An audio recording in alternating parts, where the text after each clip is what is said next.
સાહેબ આવું કરતા પેલા બધું વિચારવું જોઈએ ભીવાણી મુર્દાબાદ મુર્દાબાદ મુર્દાબાદ ભીવાણી મુર્દાબાદ મુર્દાબાદ મુર્દાબાદ ભીવાણી મુર્દાબાદ મુર્દાબાદ મુર્દાબાદ ગિરીશ ભીવાણી મુર્દાબાદ મુર્દાબાદ મુર્દાબાદ હાય ગિરીશ ભીવાણી હાય હાય હાય હાય હાય હાય ગિરીશ ભીવાણી હાય હાય હાય હાય હાય હાય કરી લેવાની આ દીકરી રમી જાય બરાબર છે બરાબર તૈયારી ગિરીશ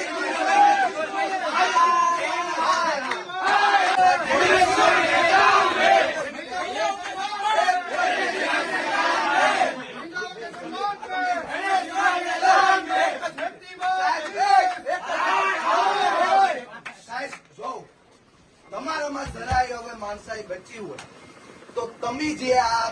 પાપ કર્યું છે એ સ્વૈચ્છિક સ્વીકારી લ્યો. સ્વૈચ્છિક સ્વીકારી લ્યો બધું. બરાબર છે તમે આ પાપનું પ્રાયશ્ચિત કરો એ વિદ્યાર્થીઓને માફી માંગો તમે બરાબર છે અને આ સરકાર પાસે પણ તમને તમને આ જવાબદાર હોદ્દા ઉપર જયારે બેઠાડ્યા હોય અને જો તમે આવું કરાવડાવો બરાબર છે બરાબર છે સાહેબ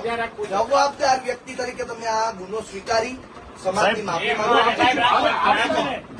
સમાજની માફી માંગો સાહેબ આ દીકરીની માફી માંગો જો નહીં માંગો સાહેબ તમારા ગિરીશ ભીવાણી મુર્દાબાદ